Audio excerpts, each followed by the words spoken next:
नमस्ते मित्रों, स्वागत है आप सबका। लुब्रिकेंट मेजर कैस्ट्रॉल इंडिया ने आज अपने क्वार्टर वन के और फर्स्ट हाफ के रिजल्ट डिक्लेयर किए हैं।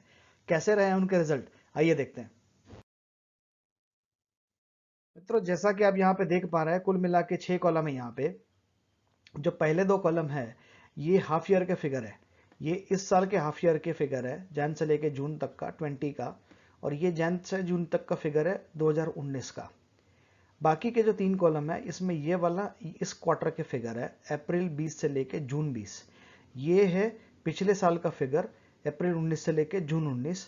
और ये इस साल के फिगर है जो कि Q4 रहा पिछले साल का, या फिर कहे जनवरी से लेकर मार्च तक का 20 का।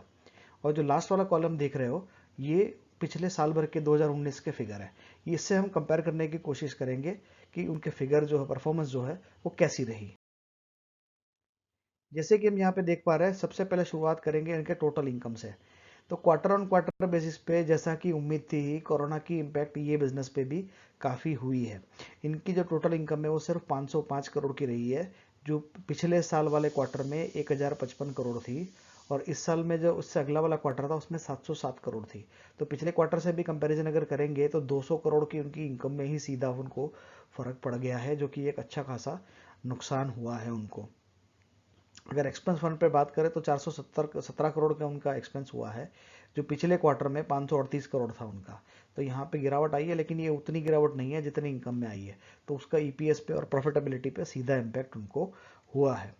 यही कारण रहा कि उनका जो प्रॉफिट आफ्टर टैक्स जो है वो इस क्वार्टर में सिर्फ घट के 65 करोड़ ही रह गया है, जो पिछले क्वार्टर में 125 था। तो ये पिछले क्वार्टर से आधे से भी कम हो गया है, जैसा कि हम यहाँ पे देख पा रहे हैं।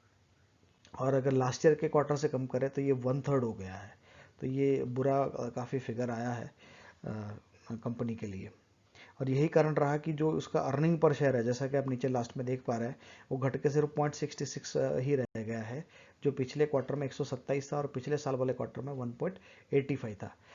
पूरे अगर 6 महीने की भी अगर बात करें तो इस साल जो इनके पहले लास्ट ईयर वाले में 6 महीने में 3.72 का ईपीएस रहा था, और इस बार उसका 2 से भी कम होकर 1.93 पे आ गया है। तो अभी जो उनका साल भर का 8.36 है, ये तो टच करना ऑलमोस्ट पॉसिबल ही नहीं लग रहा। और अभी जो अगर अभी इनका 2 के आसपास रहा है पहले 6 महीने में, तो अगर नेक्स्ट 6 महीने में जोर भी लगा लेके तो 3 के आसपास अगर आता भी है तो 3 और 2 मिला के 5 के आसपास उसका अर्निंग पर शेयर साल भर का हो जाएगा। तो ये 8.36 से घट के 5 तक होने की उम्मीद अभी तो हम लगा सकते हैं। ये है इनके पिछले 5 साल की परफॉर्मेंस जो हम देख पा रहे हैं। अभी ये जो इनके टर्नओवर है वो रुपीज़ में है, तो ये करीब 3400 करोड़ के आसपास का था, ये 3457 करोड़ हुआ। फिर ये 3700 करोड़ के आसपास हुआ, ये 3900 4000 करोड़ के आसपास हुआ। ये हल्की सी गिरावट भी आई थी इनके ये साल में। तो अगर ये देखेंगे तो बड़ा माइनर सा ग्रोथ है इनकी इनकम में। और ये ग्रोथ भी नॉर्मली इसलिए आता है क्योंकि ये सारी लुब्रिकेंट कंपनीज ना साल में बाय डिफॉल्ट 2 या 3 बार प्राइस बढ़ा ही देती है अपनी। तो एक्चुअली इनके वॉल्यूम कम हो रहा है, वो जो क्वांटम बेसिस पे देखे तो वॉल्यूम कम हो रहा है, लेकिन क्योंकि प्राइस रिवीजन हो जाता है तो उनका टर्नओवर वैल्यू में ज़्यादा दिख जाता है। तो यही कारण है कि उसके वैल्यूएशन पे भी काफ़ी बुरा असर इसका पड़ा है। अगर हम उसके नेट प्रॉफिट की भी बात करें तो ये 615 करोड़ से लेके ये 827 करोड़ तक गया है पिछले 5 साल के अंदर। जैसा थोड़ा उसका बैकग्राउंड के बारे में बता दें तो इवन इसकी जो पेरेंट कंपनी है उसने भी ये हिस्सेदारी आज से 3 साल, एक खबर पुरानी है, 3 साल पहले बीपी जो है ब्रिटिश पेट्रोलियम, ये इसकी पेरेंट कंपनी है, तो उसने 2 अलग अलग लॉट में आज से 3-4 साल पहले अपने 20% स्टेक को बेच दिया है। तो अभी ये इसका करंट अगर पैटर्न आप देखोगे तो कैस्ट्रोल के अंदर 51% जो है वो बीपी का है। आज से 3-4 साल पहले ये 71% के आसपास होता था, तो उन्होंने 20% स्टेक जो है ऑलरेडी बेच दिया है।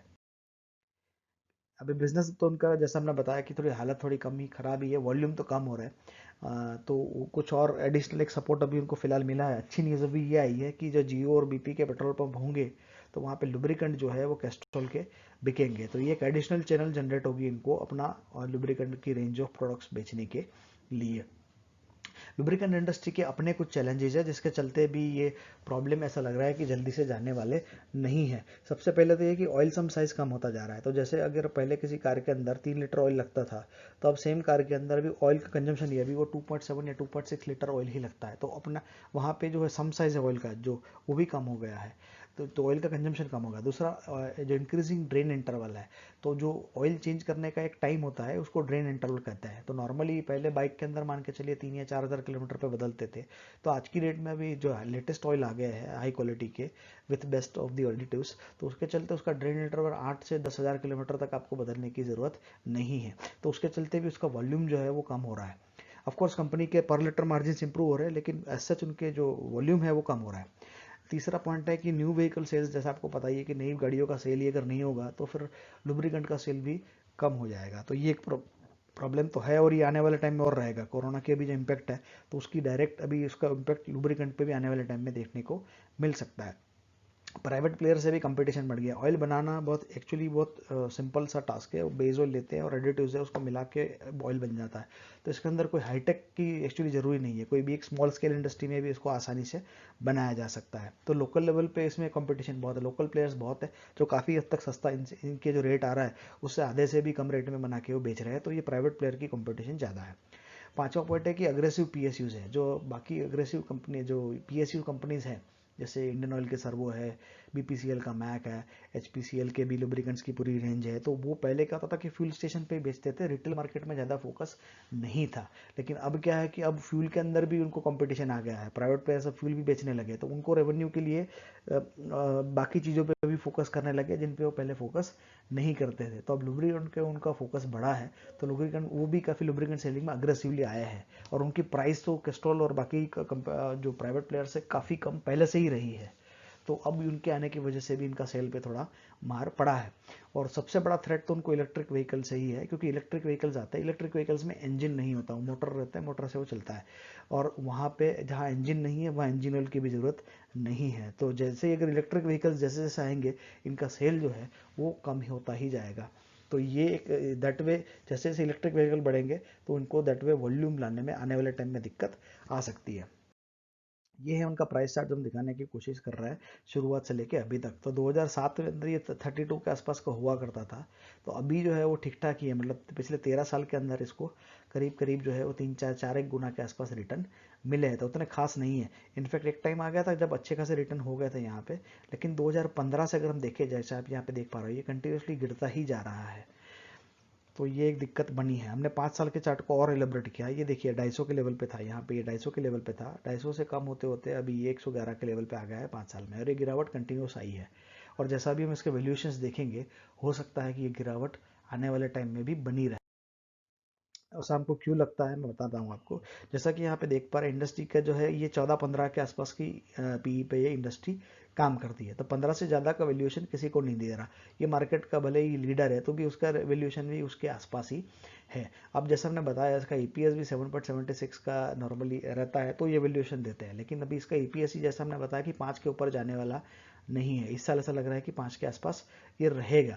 तो 5 के हिसाब से अगर देखते हैं और 15 का पीई पकड़ते हैं, तो उसका वैल्यूएशन 5 × 15 करते हैं तो 75 तक जा सकता है। दैट मीन्स वी सी, हमें प्रोबेबिलिटी लगती है कि 75 या 80 की रेंज तक जा सकता है आने वाले टाइम के अंदर। तो वी कैन, उसमें हो सकता है कि आने वाले समय में प्राइस करेक्शन आए। मित्रों, यहीं पे हम अपना वीडियो समाप्त करेंगे। अगर आपको अच्छा लगा हो तो प्लीज़ लाइक करें, कमेंट करें, शेयर करें, सब्सक्राइब करें। वीडियो देखने के लिए बहुत बहुत धन्यवाद।